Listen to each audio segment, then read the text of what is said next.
초보적인 신앙을 가진 사람들로 구성되었고 대부분 다 아주 기초적인 신앙 밖에는 없는 그런 상태에 있었습니다.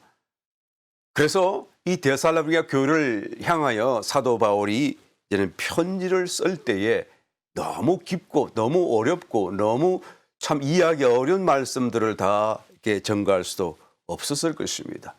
이 데살로니가 전서와 후서의 그 지필 배경은 곧 아주 신앙이 아직도 미약한 기초적인 수준에 있는 그런 성도를 가르치려고 하는 내용의 말씀이다라는 것을 우리가 먼저 염두에 두어야 할 것입니다. 그렇다고 해서 이것이 기초적인 주제와 또 말씀을 다룬다고 해서 너무 쉽게 생각해서는 안 됩니다.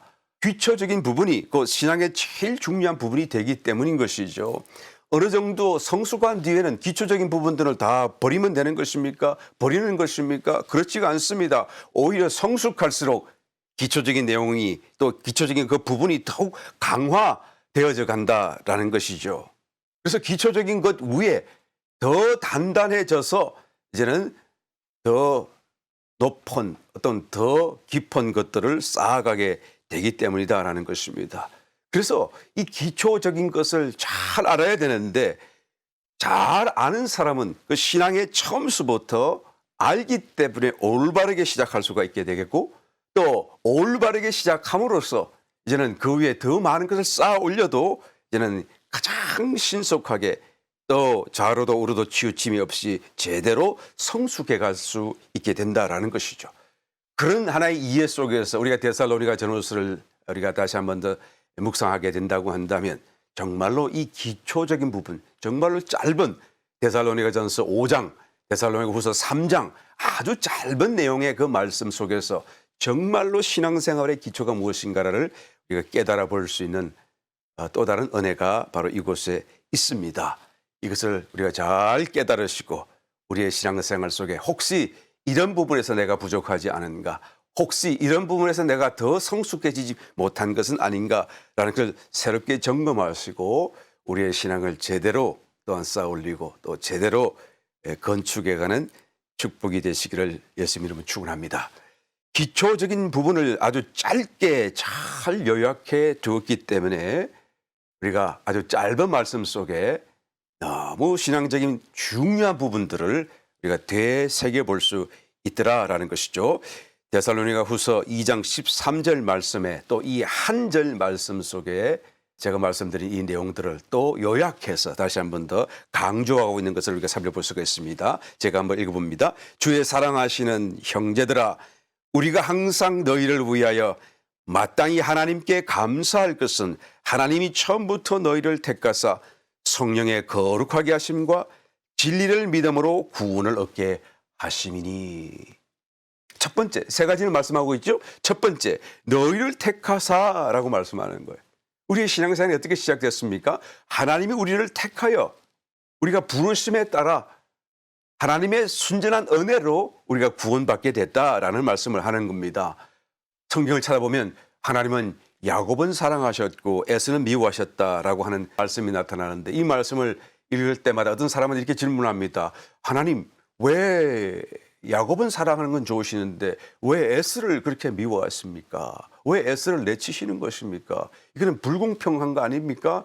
하나님, 사랑의 하나님이 왜 이렇게 사람을 미워합니까? 라고 하며 하나님이 불의하신 것처럼 마치 따지듯이 묻는 사람이 있어요. 예. 야곱은 사랑하시고 에서는 미워하셨다 라고 하니까 그래서 하나님이 마치 불의를 행한 것 같이 얘기를 하시는데요. 여러분, 저와 여러분들이 야곱입니다. 우리를 하나님이 그냥 사랑하신 거예요. 왜 에스를 미워하셨는지 우리가 다 설명할 수 없고 우리 하나님을 다 알 수가 없기 때문에요. 하나님이 왜 그렇게 하셨는지 설명할 수 없을지라도 우리의 입장이 야곱의 입장에서 우리는 생각해 볼 수 있지 않겠습니까? 하나님이 야곱을 사랑하셨어요. 그러면 야곱인 저와 여러분, 하나님이 사랑하실 어떤 근거가 있습니까? 우리가 어떤 합당한 어떤 자격이라도 있는 것일까요? 그렇지 않잖아요. 그냥 하나님 우리를 사랑하신 거예요. 그냥 우리에게 은혜를 베풀어 주신 거예요. 이것도 불공평하다면 불공평한 것 아니겠습니까? 이것을 우리가 불공평하다고 따지는 것 자체가 상당히 우리가 지금 뭔가를 잘못 깨닫고 있는 것이고 하나님을 잘못 알고 있는 것 아닌가라는 생각을 해야 되는 것이죠. 하나님이 왜 야곱을 사랑하시고 왜 에스를 미워하셨는지 우리가 다 알 수는 없을지라도 여하튼 하나님은 우리에게 어마어마한 은혜와 축복을 또한 거저 주셨다. 우리를 택하셨어. 우리를 사랑하셨어. 그냥 순전한 하나님의 그런 은혜로서 우리를 구원하셨다라는 이 사실 앞에 우리는 무한히 엎드려 감사 영광을 올릴 수밖에 없습니다. 그래서 처음 우리가 신앙생활의 시초가 어떻게 된다고요? 하나님이 우리를 택하셨다. 이 사실에서 시작되는 거예요. 하나님이 우리를 택하셨다. 우리를 구원하셨다. 우리를 또한 영생을 허락하셨다라는 이 부르심부터 이제는 신앙이 시작된다. 여기서부터 우리가 하나님과의 관계 속에 우리는 한없이 엎드려 감사와 영광과 또한 하나님께 존귀를 올려드릴 수밖에 없는 그런 은혜를 입은 자들이다라는 사실로 시작되는 거예요. 그 다음에 두 번째 뭐라고 말씀합니까? 너희를 택하사 성령의 거룩하게 하심이라는 말씀을 하고 있죠. 그래서 성령이 우리를 거룩하게 하시는 거예요. 우리를 부르시고 구원하시고 영생을 주신 다음에 우리를 그냥 내버려 두시는 것이 아니라 이제는 성령께서 우리를 실제로 다루시면서 거룩하게 만들어 가신다 그 말이에요. 어떻게요? 불러서 막 태우시는 거죠. 우리의 죄의 습관, 죄의 그런 잔재들, 흔적들 이런 것을 뜨거운 불로 태우시는 거예요. 그러니까 우리의 삶 속에 불같은 시험이 다가오기도 하고 핍박도 다가오고 환난도 다가오고 우리가 생각지 못한 고난을 당할 때가 얼마든지 일어날 수 있습니다.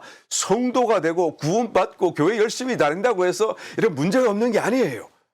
오히려 더 열심히 하기 때문에 문제가 더 많이 생길 수도 있는 것입니다. 왜? 하나님이 우리를 빨리빨리 거룩하게 만드시기를 원하신다라는 것이죠. 그래서 핍박을, 환난을, 고난을 허락하시는 거예요. 내가 범죄해서 뭔가 고난을 당하면 회개할 일이고 또 돌아서면 되겠지만 그러나 나는 범죄하지 않았는데 나는 잘 모르겠는데 삶 속에 고난이 다가오고 문제가 다가오고 계속하여 이런 환난 속에 집어 던져져 있다는 것을 내가 느낀다고 한다면 그것은 하나님이 우리를 거룩하게 만드시기 위하여 불같은 시험으로 시험하시는 것이다 라는 것을 깨달아야 된다라는 것이죠. 데살로니가 교회 성도들이 그랬던 거예요. 데살로니가 후서 1장 4절 말씀 그리고 너희의 참는 모든 핍박과 환난 중에서 너희 인내와 믿음을 인하여 하나님의 여러 교회에서 우리가 친히 자랑함이라. 이제 개척한 지 1년도 채 안 되는 교회가 이렇게 믿음을 갖고 환난 핍박 속에도 인내하고 그죠? 이런 믿음을 가지고 있는 모습이 사도 바울에게는 너무나 자랑스러운 거예요. 5절 이는 하나님의 공의로운 심판의 표요 뭐가요? 환난과 핍박이요. 구원받고 이제는 열심히 신앙생활을 하는데 핍박이 다가오고 환난이 다가온다고 한다면 이것이 무엇이라고요? 하나님의 심판하시는 표가 된다 그 말이죠. 무엇을 심판합니까? 이미 구원받았는데요. 이제 하나님의 자녀가 되었는데요. 하나님의 자녀가 되었기 때문에 이제는 그 속에 남아있는 존재적으로 남아있는 어떤 내적인 죄의 섭성, 더러움, 부정함을 씻어내야 되지 않겠어요? 그래서 거룩한 아들 같은 영광 속에 드러날 수 있도록 만들어 가야 되지 않겠습니까? 그러니까 하나님이 이런 것까지도 심판하신다 그 말이에요. 성도라도 심판하시는데 이 심판은 다시 사느냐 죽느냐의 심판이 아니라 이제는 거룩히 하는 죄의 섭성들을 다 씻어내는 그래서 하나님이 환난과 핍박으로 문제로 허락하시는 그래서 이것이 바로 심판의 표다. 성도가 그런 구원받은 자녀라고 할지라도 이런 심판을 받아야 된다고 한다면 그러면 아직 구원받지 못한 불신자들이 받을 심판이 얼마나 심각한가라는 것을 생각해 볼 수밖에 없습니다. 그 다음에 너희로 하여금 하나님 나라에 합당한 자로 여기심을 얻게 하려 함이니 그렇죠? 예수님 믿고 영생을 얻은 것과 다른 차원의 문제를 지금 다루고 있는 것입니다. 죄의 습관들, 흔적들, 남아있는 그런 것들을 지금 말하는 것이죠. 그것을 다 씻어내는 문제예요. 그래서 이제는 정말 흠도 점도 없이 거룩한 자로 드러나서 하나님 나라에 합당한 자로 들어가고 설 수 있도록 여기심을 얻게 하려 함이니 그 나라를 위하여 너희가 또한 고난을 받느니라. 그렇죠? 그러니까 성도로서 내가 특별히 잘못한 것이 생각나지 않는데 어떤 문제 속에 있다고 한다면 정말로 감사해야 될 거 아니겠어요? 하나님의 나라를 위하여 내가 지금 고난을 받고 있고 그 나라의 합당히 여김을 받기 위하여 지금 하나님이 나에게 역사하고 있는 거예요. 하나님의 손길입니다. 우리가 이것을 깨달아야 되고 이것을 믿고 하나님 앞에 감사, 영광, 존귀를 올려드릴 때 우리도 또한 거룩하게 되는 것이고 또한 하나님 앞에도 더 큰 영광이 될 줄 믿습니다. 여러분 문제 속에 너무 어려워하지 말고 너무 괴로워하지 말고 너무 눈물 흘리지 말고 하나님 앞에 감사하고 오히려 차라리 기뻐하고 오히려 더 담대하게 환영하고 여러분 우리가 살아도 얼마 살지 못하잖아요. 우리의 삶이 얼마나 길면 길겠어요. 그건 고난 한다고 할지라도 여러분 잠시 잠깐 뒤면 다 지나가요. 그러니까 여러분 담대하게 그런 부분에 있어서는 마음을 활짝 열고 하나님 앞에 감사, 영광을 올릴 수 있는 승리하는 자들이 되어야 마땅할 줄 믿습니다. 사도 바울이 루스드라라고 하는 성읍에 들어가게 됐어요. 복음을 열심히 전하는데 그 복음 전파를 방해하는 악한 유대인들 중에 어떤 일부 무리가 이제는 이방인들을 선동해가지고 이제는 복음을 전하는 바울에게 돌을 던지게 했던 것을 성경이 기록합니다. 돌을 맞았는데 바울이 쓰러졌어요.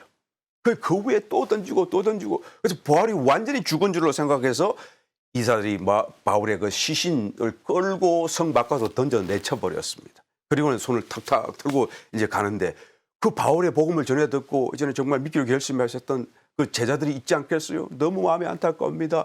그래서 죽은 시신 그 앞에 둘러서서 어떻게 할까 그러고 있는데 조금 있으니까 죽은 줄 알았던 바울이 막 의식을 차리고 깨어나더니 옷을 툭툭 털고 그리고 일어나가지고 썩 둘러보더니 다시 성에 들어가가지고 아무 일이 없었던 것 같이 또 열심히 복음을 또 전거하고 하나님 앞에 영광을 올려드리면서 복음 전파자의 모습을 당당해 보이는 것을 성경이 기록하고 있죠. 그 말씀이 사도행전 14장에 나와요. 가서 찾아보시게 되면 22절에 그러면서 만나는 사람들 가운데 복음을 이렇게 영접하는 사람들 가운데 사도 바울이 이런 말씀을 합니다.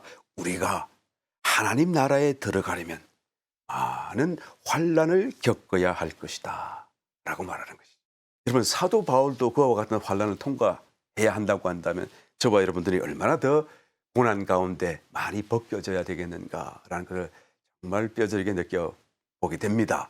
요즘에 우리가 번영복음, prosperity, gospel 그래가지고 잘 살고 잘 되어 성공하고 백만장자 되고 그렇게 살아라 하라고 말하는 번영복음의 시대에 살고 있지 않아요? 그리고 전부 다 그럴듯한 하나의 지위와 부 이런 걸 가진 사람들끼리 모여가지고 또 가난하고 없는 사람들은 못 들어오게 아예 철벽도 치고 그런 교회가 있더라 그 말이에요. 요즘에. 그 다음에 신사도 운동 그래가지고 능력 전도 하나님의 능력으로 그러면서 말이죠. 여러분 다 좋은 듯해 보이겠지만 그러나 여러분 어느 사이 서서히 교회가 이제는 세상 사람들의 박수, 영광, 갈채를 주목하게 되었다는 것을 우리가 발견해야 되는 것이죠. 더 이상 십자가를 말하지 않습니다. 더 이상 죄나 희생이나 섬김이나 자기 자신의 어떤 성숙, 변화 이런 것을 더 이상 얘기하지 않아요. 굉장히 지금 타락하고 있는 모습을 우리가 보고 있는 것이죠. 여러분 성도의 삶에는 환난이 반드시 있습니다. 우리의 옛사람을 벗겨내는 수단이 바로 환난이고 고난이기 때문에 그런 것이죠. 여러분 조각가가 사용하는 그 조각칼이 여러분 얼마나 다양합니까? 그렇죠? 굵은 거 있고 얇은 거 있고 미세한 거 있고 각 양 모습을 가진 다양한 모습으로 조각을 깎아내는 거예요. 그리고는 완성 작품을 만들게 되는 거 아니겠습니까? 우리의 삶 속에 성도의 삶 속에 여러 가지 모양으로 어떤 고난이 우리를 깎느라고 다가오는 것을 우리는 믿음의 눈으로 바라보고 깨달음으로 오히려 그것을 담대히 겸허히 받아들이고 정말 하나님 앞에서 감사, 찬양, 영광을 올려드릴 수 있어야 할 것입니다. 바로 이와 같은 모습으로 고난이 성도에게 허락되어져 있고 오히려 성령께서 더 불같은 시험으로 우리를 또한 다루고 계시다는 것을 깨달아야 되는 것입니다. 데살로니가 교회가 오히려 이런 환난과 고난을 잘 견뎠어요. 연역이 얼마 되지 않은 초기 신앙의 사람들이었음에도 불구하고 그들이 잘 견뎠고 신앙을 잘 지킬 수 있었던 그 비결이 무엇입니까? 우리가 계속하여 살펴보고 있습니다마는 믿음, 사랑, 소망 이 세 가지 이번 신앙의 어떤 주제, 신앙의 내용을 갖고 그들이 함께 모여서 아름다운 교회 생활을 잘 영위했기 때문이다라는 것입니다. 데살로니가전서 1장 3절 너희의 믿음의 역사와 사랑의 수고와 우리 주 예수 그리스도에 대한 소망의 인내를 우리 하나님의 아버지 앞에서 쉬지 않고 기억하미니. 그러니까 이 교회가 정말 하나님을 믿고 말씀을 믿었기 때문에 그 믿음에 따른 역사가 일어나는 거예요. 또 하나님을 사랑하기 때문에 서로 사랑으로 섬기는 수고를 아끼지 않았어요. 기쁨으로 수고를 담당했다라는 거예요. 그 다음에 주님이 곧 오실 것을 그리고 자기들이 구원받을 것을 소망하기 때문에 삶의 고난을 잘 견뎌나갔다라는 것입니다. 여러분, 믿음, 사랑, 소망 이것은 항상 있어야 돼요. 성도의 삶, 신앙생활의 가장 기초적이고 기둥과 같은 부분들이다. 그 다음에 세 번째로 진리를 믿음으로 구원을 얻게 하셨다라고 말씀하고 있습니다. 데살로니가후서 2장 13절. 세 번째로 기초적인 부분이 무엇입니까? 하나님이 부르시고 그 다음에 성령의 거룩해 하시는 역사들이 일어남과 동시에 우리가 이제는 진리를 듣고 깨닫고 그것을 믿음으로 받아들여야 된다라는 거예요. 그래서 우리가 깨닫고 믿음으로써 우리가 정말로 하나님의 진노, 하나님의 심판에서부터 우리가 구원받게 된다라는 것이죠. 이 하나님의 진노와 심판은 무엇을 의미합니까? 이제는 우리의 살고 죽음에 대한 이야기가 아니죠. 성도는 이미 다 구원받았고 이미 살았고 영생을 얻었습니다. 그렇죠? 여기서 말하는 심판, 하나님의 진노라고 하는 것은 곧 다가올 대환란의 그 때를 얘기하는 것입니다. 그러므로 성도는 믿음, 소망, 사랑 안에서 잘 신앙생활을 하게 되면 하나님의 그 진노, 심판의 때에 대환란의 시기 가운데 결코 빠뜨려지지 않는다라는 거예요. 거기서부터 면하게 되고 구원을 얻게 된다라는 것을 말하는 것이고 죽었어도 그전에 죽었었어도 이제는 바깥 어두운데 던져지지 않게 된다라는 것을 지금 말하고 있는 것입니다. 데살로니가후서 1장 10절 그날에 강림하사 그의 성도들에게서 영광을 얻으시고 모든 믿는 자에게서 기이 여김을 얻으시리라. 우리의 증거가 너희에게 믿어졌음이라 라고 말씀하고 있지 않습니까? 그날에 예수님께서 재림하시는 그날에 그의 성도들에게서 영광을 얻으시고 믿는 자에게서 기이 여기심을 얻으시리라. 여러분, 주님의 재림의 장면을 지금 설명하고 있는 부분인데요. 주님이 재림하시는 때에 그 사건은 양방향에서 일어나는 사건이에요. 하늘 보좌에서도 지금 주님이 출발하셔서 공중으로 재림하시죠. 그 재림하시는 주님을 지상에서 만나는 성도들이 어떻게 됩니까? 성도의 존재 속에 이미 와 계신 그 그리스도의 영이 이제는 그 성도 존재 바깥으로 이제는 나타나셔서 그냥 빛을 발하시는 현현하시는 사건, 이 사건이 동시에 일어나는 거예요. 하늘로부터는 주님이 또한 강림하시고 또 이미 성도의 존재 안에 들어와 계시는 영이신 그리스도께서 다시 주님과 함께 이제는 마주보며 만나는 사건이 된다라는 것입니다. 고린도후서 3장 18절 우리가 다 수건을 벗은 얼굴로 거울을 보는 것 같이 주의 영광을 보매 저와 같은 형상으로 화하여 변화하여 영광으로 영광에 이르니 곧 주의 영으로 말미암음이니라. 그렇죠? 주님을 마주보는 그 순간 내 속에 계신 주님의 영이 이제는 나의 마음, 혼의 영역을 뚫고 육신을 뚫고 나오면서 빛이 되어 영광을 막 발하는 거예요. 그리고 영광을 입으신 주님이 또한 강림하시는 것이 바로 동시에 일어나는 것이다 라는 것입니다. 고린도전서 15장 51절 보라 내가 너희에게 비밀을 말하노니 우리가 다 잠잘 것이 아니요 마지막 나팔에 순식간에 호련히 다 변화하리니 나팔 소리가 나매 죽은 자들이 썩지 아니할 것으로 다시 살고 우리도 변화하리라 라고 말씀하고 있는 것입니다. 그러니까 순식간에 우리가 다 변화를 하게 된다라고 말하고 있는 것이죠. 그런데 우리 본문 말씀에 기이 여김을 얻으시리라 라고 말씀하지 않습니까? 누구에게서요? 세상 사람들에게서요? 물론이죠. 세상 사람들도 그것을 보는 순간 정말 기이하게 여길 것입니다. 얼마나 놀랐겠어요. 하늘에서 내려오시는 모습만 봐도 놀라운데 그런데 지상에 있는 그 사람들의 몸이 변화되고 영광이 되고 똑같은 영광과 영광의 모습으로 확 이렇게 만나는 이런 모습 얼마나 놀랍고 기이한 모습이 아닐 수가 없을 것입니다. 그런데 오늘 봉독하신 본문 말씀에서는 모든 믿는 자에게서 기이함을 얻으실 것이다 라고 말하고 있어요. 우리 일반적인 이해라고 한다면 모든 불신자들에게서 기함을 얻을 것이다 라고 한다면 금방 이해가 될 텐데 모든 믿는 자에게서 영광을 얻으신다. 사실 이 말씀이 여러분 물론 이해가 안 될 것 같지만 깊이 깨달아 보게 되면 더 굉장한 말씀이 아닐 수가 없어요. 무슨 말씀입니까? 불신자들이 놀라는 건 당연한 일이고 믿는 저와 여러분들도 그날에 놀랄 것이기 때문에 그런 거예요. 기이 여긴다 이 말씀은 그전에 우리가 미처 몰랐다는 거예요. 모르고 있었음을 지금 함축하여 내포하고 있는 의미를 가진 단어가 바로 기이하다라는 말씀 아니겠어요? 우리가 설령 알고 있었다고 할지라도 이 정도까지일 줄이야 라고 생각할 놀랄 수밖에 없는 광경이 펼쳐질 것이기 때문에 모든 믿는 사람들에게서 기이함을 얻을 것이다 라고 말하는 거예요. 그날의 영광, 주님의 영광이 얼마나 크고 또 그 크신 영광이 내 몸속에서부터 빠져나오고 그래서 주님과 주님이 만나는 이런 모습을 보게 된다는 것은 우리가 놀라지 않을 수가 없을 것입니다. 우리가 아무리 안다고 할지도 그날에 또다시 놀랄 수밖에 없을 것입니다. 이와 같이 우리를 그토록 크신 영광과 축복 속에 또 은혜 속에 부르시고 구원하신 것을 우리는 늘 깨닫고 영광과 찬송을 올려드려야 될 줄 믿습니다. 그런 다음에 혼인잔치를 하게 되겠죠. 우리가 변화되어서 빛나는 그런 영광을 잊게 되는데 그 영광이 바로 그 혼인잔치에 참여할 때 필요한 예복이 되는 것입니다. 그 영광이 다 있는 게 아니죠. 모든 성도가 다 영광을 받는 게 아닙니다. 못 받는 성도가 있어요. 예복을 입지 않은 성도가 있어요. 그래서 내가 쫓기지 않아요. 어떤 사람이 영광을 얻습니까? 이기는 자의 삶을 산 사람이고 살아있는 동안에 기름 준비한 자가 되겠죠. 그래서 51%를 넘어서는 삶을 산 사람, 성령 안에서 하나님을 더 생각하고 하나님을 더 추구하고 또한 신앙 안에서 더 살았던 51% 반, 절반을 넘어서는 삶을 산 사람이라고 한다면 확실하게 이 영광의 예복을 얻게 될 줄 믿습니다.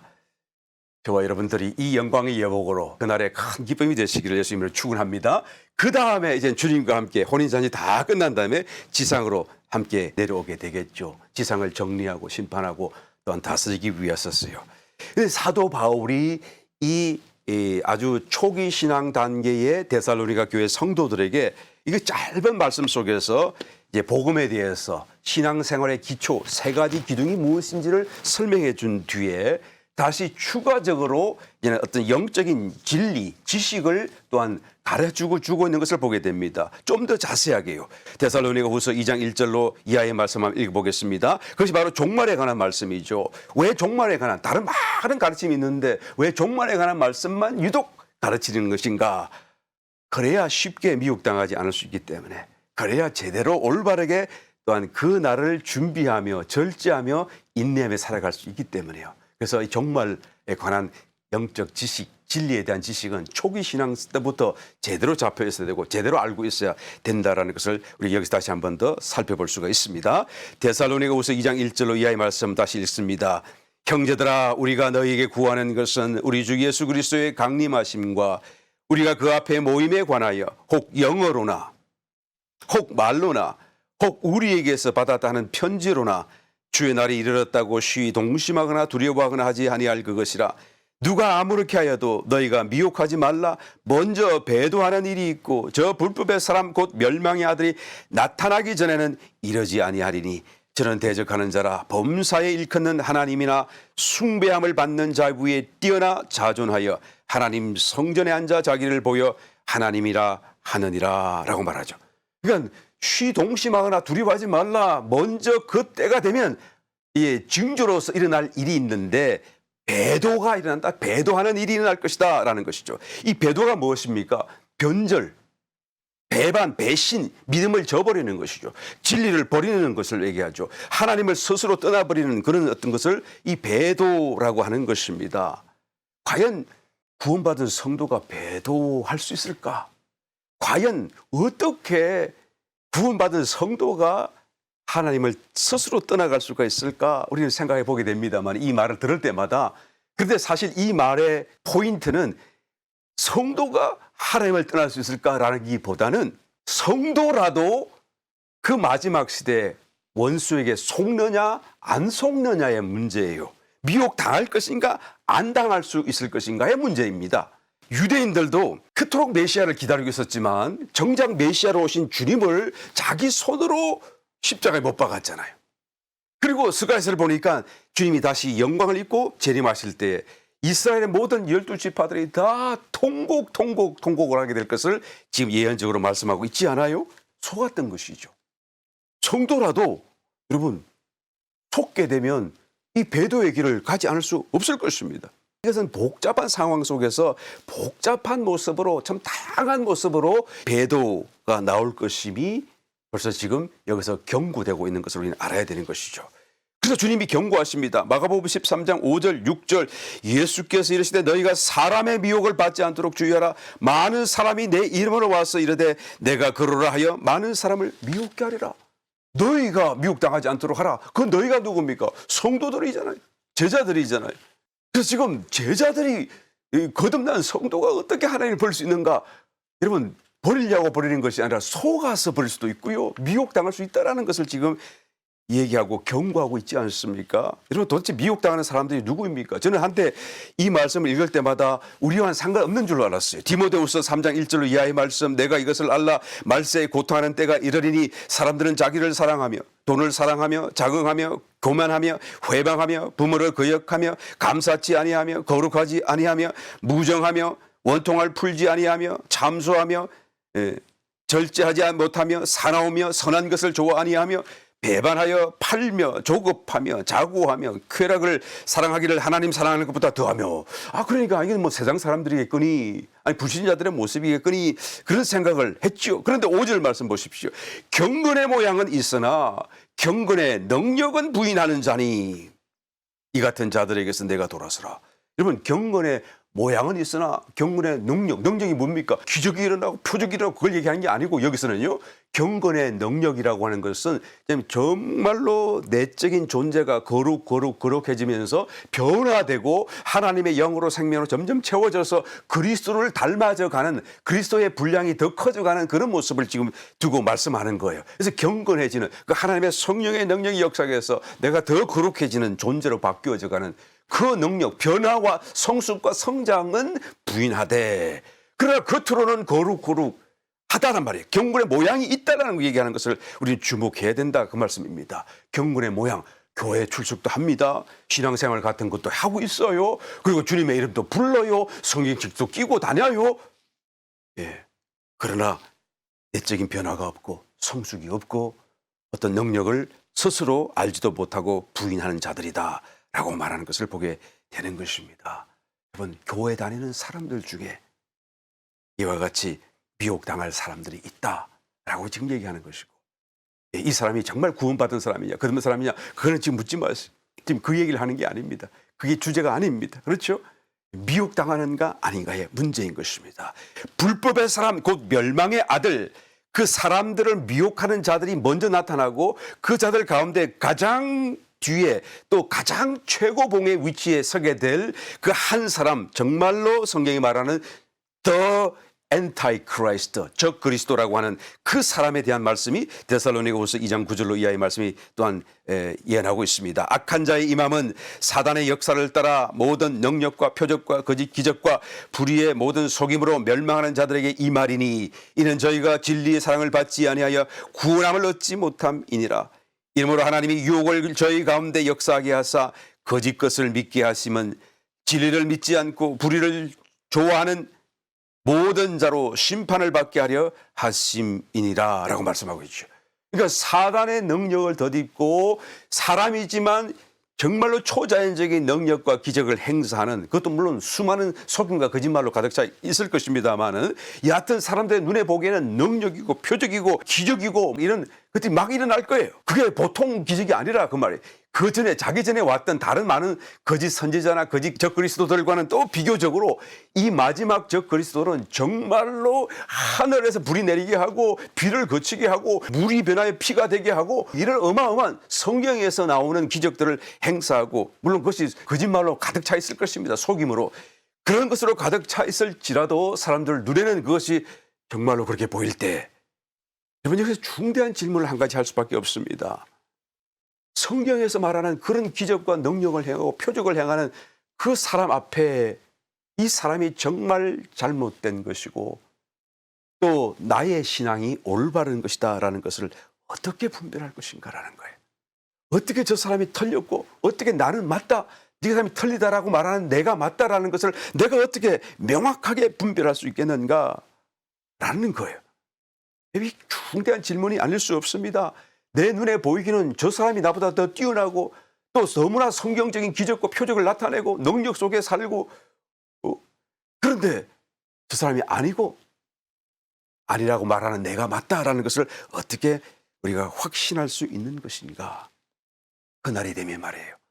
다시 말하면 내가 어떻게 어떤 기적과 놀라운 표적 앞에도 흔들림이 없이 미혹당하지 않고 어떤 핍박과 고난과 또한 불이익을 당한다고 할지라도 내가 그 자리에서 나의 신앙을 지키며 또한 그들을 다 쳐낼 수 있을 것인가. 이 질문을 우리 자신에게 스스로 던져보지 않을 수가 없다라는 거예요. 여러분, 그 해답은 바로 저런 것들보다도 그 놀라운 기적, 표적 또 내 눈에 보이는 어떤 뛰어난 것들보다도 좋은 것들보다도 오히려 내 마음속에 더 좋은 것이 이미 있다고 한다면 내 마음속에 더 확실한 증거가 있다고 한다면 그러면 여러분 내 눈 속에 내 앞에서 어떤 기적과 표적을 보인다고 할지라도 내 마음이 동요하지 않을 수가 있을 것입니다. 미혹되지 않을 수가 있을 거예요. 내 속에 이미 주님이 소유되고 있기 때문에 내 속에 이미 주님이 확인되고 있기 때문에요. 그래서 주님이 아니라고 말씀하고 있는 것을 내가 너무나 잘 알고 있기 때문에요. 그러므로 자기의 신앙을 똑바로 지키고 미혹당하지 않고 순교의 자리에 선다고 할지라도 당당하고 담대해질 수 있는 신앙이 될 수가 있을 것입니다. 여러분, 이 말씀은 우리가 그때 가서 정신을 차리고 잘하는 것이 해답이 아니고 바로 지금 잘하는 것이 그때의 해답이 된다라는 말씀이죠. 지금 내가 신앙생활 속에 지금 주님과 동행하고 주님께 교제하고 체험 속에서 주님을 알고 주님의 목소리를 알고 그리고 주님의 인도를 알고 주님의 어떤 느낌을 내가 알고 내가 주님과 동행한다고 한다면 여러분 그날이 되어서 아무리 저 그리스도가 내 눈앞에서 미혹을 할지라도 나는 그것이 틀린 것을 알고 내 속에 계신 주님이 또한 맞는 것을 알 수 있게 된다라는 것이죠. 여러분 지식으로도 이길 수 없고요. 어떤 논리로도 그것을 분별할 수가 없습니다만 그러나 영은 영으로 분별할 수밖에 없는 것이죠.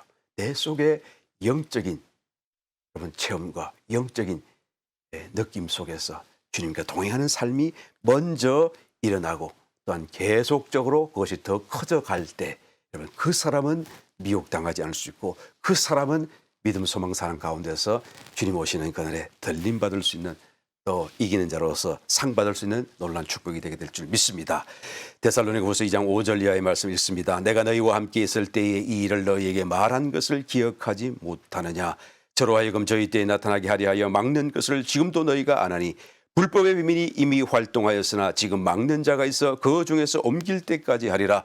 그때에 불법한 자가 나타나리니 주 예수께서 그의 입의 기운으로 저를 죽이시고 강림하여 나타나심으로 패하시리라. 여러분 이 말씀 속에 이미 벌써 한 번 말씀했다라는 것을 우리가 찾아볼 수가 있죠. 5절 말씀에서 내가 너희와 함께 있을 때 이 일을 너희에게 말한 것을 기억하지 못하느냐. 그러니까 다시 말하는 거라는 거 말이에요. 더 자세하게 말씀한다라는 것을 여기서 우리가 찾아볼 수가 있지요. 데살로니가 교회는 3주간밖에 머물지 않았다라고 기록에 또한 나타나고 있습니다. 사도 바울이 개척하여 3주간만 머물렀던 그 교회 또 3주간만 복음을 전거할 수 있었던 그 짧은 시간 속에서 이 종말에 관한 말씀을 해 주었다라는 것을 여기서 다시 한 번 더 확인시켜 주는 것이죠. 이 초신자라도 이 종말에 관한 올바른 지식이 꼭 필요하다라는 것을 우리 다시 한번 강조하여 말합니다. 제대로 알아야 되고 또 올바르게 우리가 알아야 되겠죠. 그래야지 흔들림이 없고 두려움이 없고 그래서 또한 인내 가운데 소망 가운데 준비할 수 있기 때문에 그런 것입니다. 이 말씀 다시 지금 더하여 그때 3주간 머물 때 너에게 가르쳤던 그 말씀에 지금 보강하여 더 말씀을 지금 하고 있는 거예요. 이 말씀의 내용, 이 말씀의 뿌리는요. 다니엘서에서 나오는 말씀이에요. 다니엘서에서 예언된 그 70일의 예언을 지금 기반으로 사도 바울이 굉장히 요약해서 짤막하게 지금 설명하고 있는 것을 볼 수가 있습니다. 저와 여러분들은 좀 더 자세히 알고 있죠. 자세히 또 나눌 수가 있어서 하나님 앞에 감사드립니다. 이스라엘이 타락함으로써 하나님이 이스라엘을 떠나가시잖아요.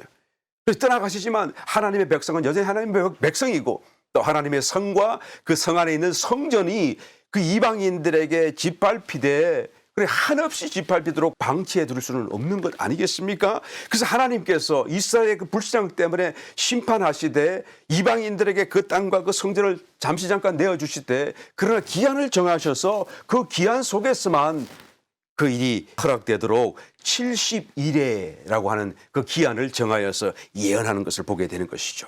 그래서 이방인들이 불법적으로 세도를 부리고 권세를 가지고 핍박하되 그러나 한없이 영원히 짓밟히도록 하나님께서 내버려 두시지 않으시는 은혜가 바로 이 70일에 또한 우리 나타나고 있는 것을 보게 됩니다. 이 70일에라고 하는 것은 특별히 일회가 70번이라는 그런 말씀이 되는데요.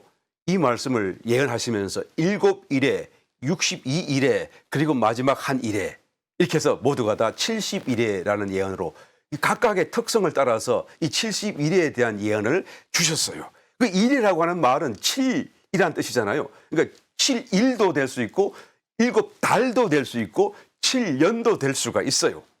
그런데 그것을 7일이나 7달 월로 할 수 없는 것은 지나고 보니까 전혀 7일로는 아무런 일도 일어나지 않았고 7달로도 아무런 이런 역사 또 속에서 이 다니엘서의 그 예언 70일의 예언이 전혀 상관이 없는 것을 우리가 너무 잘 알기 때문에 연이 될 수밖에 없다는 것을 확실히 말할 수가 있는 거예요. 그래서 일회라고 하는 것은 7이라는 숫자인데 그 7년이라는 뜻이 되겠죠. 그러니까 71회니까 70 곱하기 7년 하게 되면 77, 49, 490년 동안에 일어날 일들을 지금 예언하고 있는 것입니다. 이 예언의 내용이 뭐라고요? 이스라엘 백성들이 이제는 또 땅이 성전이 이방에게 짓밟히되 뭐 한없이 짓밟히지 않도록 하나님께서 기한을 정해두신 그러니까 이방인들이 세도를 부릴 불법적으로 세도를 부릴 때이긴 하지만 하나님이 딱 정하셔서 더 이상 넘지 못하도록 하시는 이런 한계선이라고 우리가 볼 수가 있는 것입니다. 여기서 먼저 7일회를 말씀하셨어요. 7일회는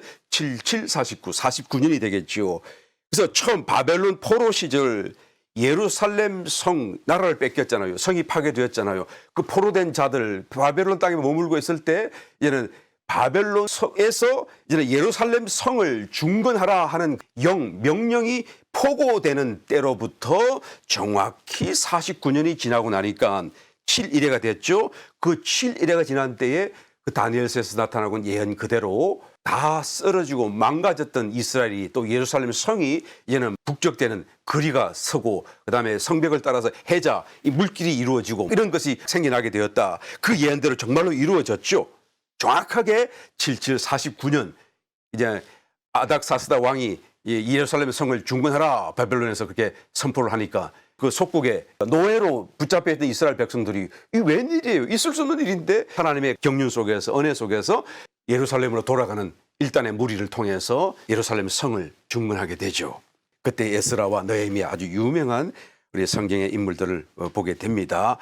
그런 다음에 또 62일에 대한 예언을 하고 있어요. 62일이니까 62 곱하기 7년 하게 되면 434년, 434년이 됩니다. 이 말씀에 또한 그대로 예언되어 있기로는 예루살렘 성이 중건되고 난 뒤에 434년이 지나고 나면 무슨 일이 일어납니까? 예수님이 십자가에서 고난을 당하신 그리스도로 오셔서 고난을 당하시고 죄가 대속되고 하나님의 의가 드러나고 그런 사건이 일어나는 것을 여기서 예언하고 있어요. 예루살렘 성이 중건된 뒤로 434년이 지난 때에 정확하게 이 예언이 또한 이루어지지 않았습니까? 그러니까 앞에 7일회와 그 다음에 연속과 62일회가 이제는 다 지나갔어요. 성취되었습니다. 역사 속에서요. 그러니까 69일회 전체 70일회 중에서 69일회가 다 지나갔고 완성되어졌습니다. 그런데 그 69일회 다음에 바로 연이어서 마지막 한 일회가 성취되지 않았어요. 한 일회가 남았는데 이 한 일회에 특별하게 하나님께서 예언하시고 다니엘을 통해서 따로 떼어두신 것을 볼 수가 있습니다. 그런데 이 한 일회가 아직까지도 남아있고 성취되지 않았습니다. 도대체 그 62일의 이후로 마지막 한 일의 이 사이에 무슨 일이 벌어진 것입니까? 저와 여러분 너무 잘 알고 있죠? 교회가 형성되었어요. 이방인 성도들을 중심으로 하나님의 몸으로서 교회가 형성되어지고 일어나고 조성되고 건축되어지고 하나님의 진정한 성전으로서 전 세계 이방인들이 이제는 성도 구원받은 성도가 되어서 하나님의 거하시는 성전으로 건축되는 교회의 시대가 바로 이 시대가 된 것이죠. 그러니까 7일에 62일에 그다음에 마지막 한 일에 요 사이에 교회 시대가 딱 들어와 있는 거예요. 이 교회 시대에 대해서는 예언하지 않았죠. 다니엘을 통해서. 그냥 비밀이죠. 왜요? 이것이 비밀이니까요. 교회는 바로 하나님의 몸, 그리스도의 지체, 그리스도의 몸, 하나님의 비밀 중에 비밀이기 때문에요. 이것을 말하지 않는 것입니다. 이 비밀인 하나님의 교회가 어느 정도 하나님이 작정하신 만큼 준비되고 건축되어졌을 때 이제는 남아있는 마지막 한 일회가 이제는 스타트하게 되겠죠. 언제 이것이 끝나고 언제 스타트될지 우리는 몰라요. 하나님만이 아실 것입니다. 그러나 우리는 대략적으로 그것이 마지막 때가 바로 다 되었다. 이때가 다 되었다라는 것을 우리가 알고 있는 것입니다. 그래서 곧 마지막 남아있는 그 다니엘 70일의 예언 중에 마지막 한 일회가 곧 재개되게 될 것입니다. 이 사건이 일어나기 바로 직전에 이 마지막 한 일회가 막 스타트되기 바로 직전에 어떤 일이 있다고요? 그래서 지금 사도 바울이 말하는 것입니다. 너무 동심하고 두려워하지 말라. 그 전에 사람들의 미혹이 있고 또한 배도하는 일이 있을 것이다 라는 것을 얘기하는 거예요. 이게 사람들의 미혹이 일어나고 배도를 하고 그 끝자락에 가장 최고봉으로서 적 그리스도가 이제는 세계 무대에 공식적으로 등장을 하겠죠. 이전에 일어났던 모든 거짓 표적과 거짓 가르침과 이런 거는 비교할 수 없는 이제 엄청난 기적, 초자연적인 능력, 정말로 성경에서나 보는 그러나 전부 다 속임수고 거짓으로 가득 차 있겠습니다만 하여튼 모든 것을 다 발휘하면서 사단의 배경을 잇고 능력을 잇고 이제는 화려하게 세계 무대에 등장을 하게 될 것입니다. 그리고는 등장하자마자 이제는 이스라엘과 많은 사람들과 함께 7년 평화 조약을 맺게 되겠죠. 그게 바로 다니엘서 70일의 예언입니다. 그 평화 조약을 맺는 그 순간에 남은 한 일에 곧 이방인의 때가 다시 시작되고 이제는 마지막을 향하여 치닫게 되는 것이다라는 것을 우리는 말할 수밖에 없는 것이죠. 이 7년이 앞에 있었던 다른 69일과 비교했을 때는 이제는 말을 비교할 수 없을 엄청난 파괴와 엄청난 핍박과 고난의 시대가 될 수밖에 없다라는 것을 말하는 것이죠. 이 7년의 반, 딱 절반, 3년 반이 지난 뒤에는 이런 이적 그리스도가 예루살렘의 제사도 예물도 다 금지시키고 그리고는 예루살렘 성전에 자기가 들어가서 자기를 세워서 내가 하나님이다 라고 전 세계 사람들이 매스컴을 통해서 보고 있는 그 순간 자신이 진짜 하나님이라고 말하는 이 엄청난 가증스러움과 그다음에 결단코 용서받을 수 없는 인류 최악의 범죄를 저지르게 될 것입니다. 바로 그 순간부터 하나님의 진노의 잔이 부어지고 대환란이 시작되게 되는 것이죠. 마지막 한 일회가 이제는 대환란과 더불어 끝나게 되면 그때 주님이 이제는 지상 재림하시게 됩니다. 천사들과 더불어서 이기는 자들과 더불어서 성도들과 더불어서 그리고 주님과 함께 지상 재림하게 되는 것이죠. 사도행전 1장 11절 말씀을 보게 되면 예수님께서 부활하신 뒤에 제자들과 더불어 40일간을 함께 동행하시며 나타났다가 사라지셨다가 제자들에게 가르치시고 훈련하시죠. 40일 동안 지상에 아직도 머물러 계시면서 마지막으로 제자들이 나타나시고 제자들에게 이제 떠나가십니다. 제자들이 이제는 주님 고난도 받으셨고 부활도 하셨고 주님 그러니까 이제는 하나님의 나라를 회복하실 때가 지금입니까? 라고 기대에 차서 제자들이 질문하니까 때와 시기에 관해서는 우리가 알 바가 아니요. 그래서 아버지께 정한 것이고 아버지 고난에 있을 거니 너희 알 바가 아니다. 오직 성령이 너희에게 임하시면 너희가 권능을 받고 온 예루살렘 사마리아 땅끝까지 이르러 내 정인이 되리라 라고 그 말씀을 주시고 이제는 제자들이 보는 자리에서 하늘로 구름으로 점점 올라가는 겁니다. 구름 위에 올라가신 뒤에 싹 구름에 가려서 안 보이니까 하늘을 멍하게 보고 있으니까 옆에 있던 천사가 사람들이 그 보는 모습을 가리키면서 갈릴리 사람들아 어찌하여 서서 하늘을 쳐다보느냐. 너희 가운데서 하늘로 올리우신 이 예수는 하늘로 가심을 본 그대로 오시리라 라고 말씀하는 것을 사도행전 1장 11절에 찾아볼 수가 있습니다. 주님이 그대로 오실 거예요. 이것은 무슨 SF 영화가 아닙니다. 무슨 드라마나 소설이 아니에요. 사실 곧 일어날 진리를 지금 말씀하고 있는 것이죠.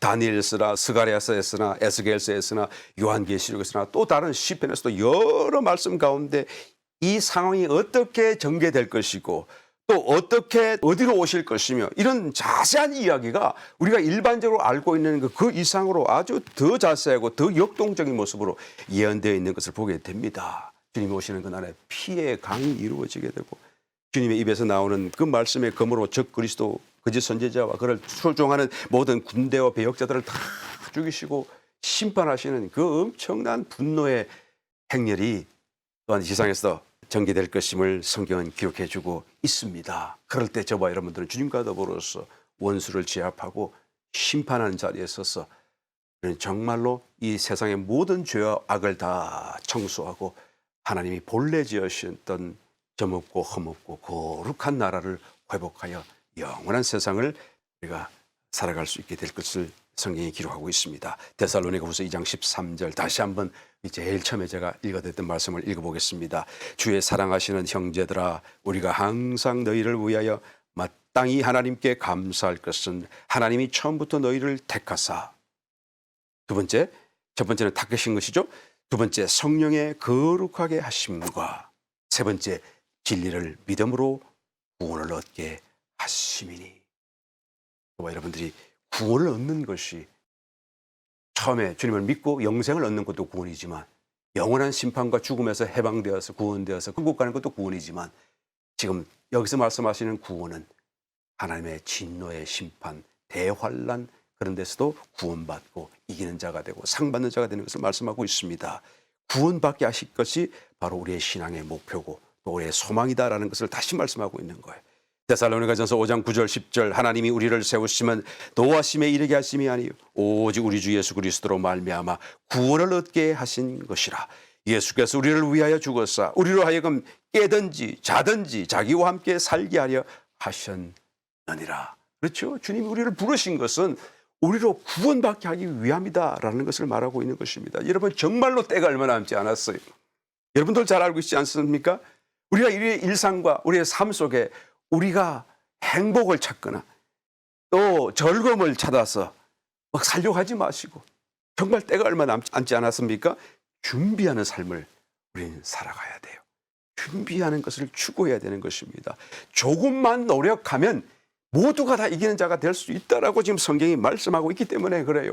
이것을 위해 주님이 엄청난 일을 큰 일을 다 해놓으셨기 때문입니다. 우리는 조금만 노력하면 돼요. 성경에 보니까 슬기로운 처녀가 있고 미련한 처녀가 있다라고 하는데 슬기로운 처녀는 왜 슬기롭다고 말합니까? 조금만 노력해도 자기가 마땅히 할 수 있는 일을 했더니 그냥 그런 큰 놀라운 은혜와 축복과 구원을 얻게 된 것이고 그래서 슬기로운 것이고 미련한 처녀는 왜 미련합니까? 자기가 할 수 있는 일인데 하지 않았기 때문에 후회하기 때문에 뒤늦게 깨닫기 때문에 미련하다라고 말하지 않습니까? 저와 여러분 다시 한번 이 말씀을 우리 가운데 선포하신 하나님 우리로 하여금 슬기로운 처녀로 또한 삼으셨음을 믿음으로 감사합니다. 우리의 남은 생애 시간 속에 다시 한번 더 우리가 기회로 삼고 여러분 준비한 일로 달려갈 수 있는 저와 여러분 되시기를 예수 이름으로 축원합니다.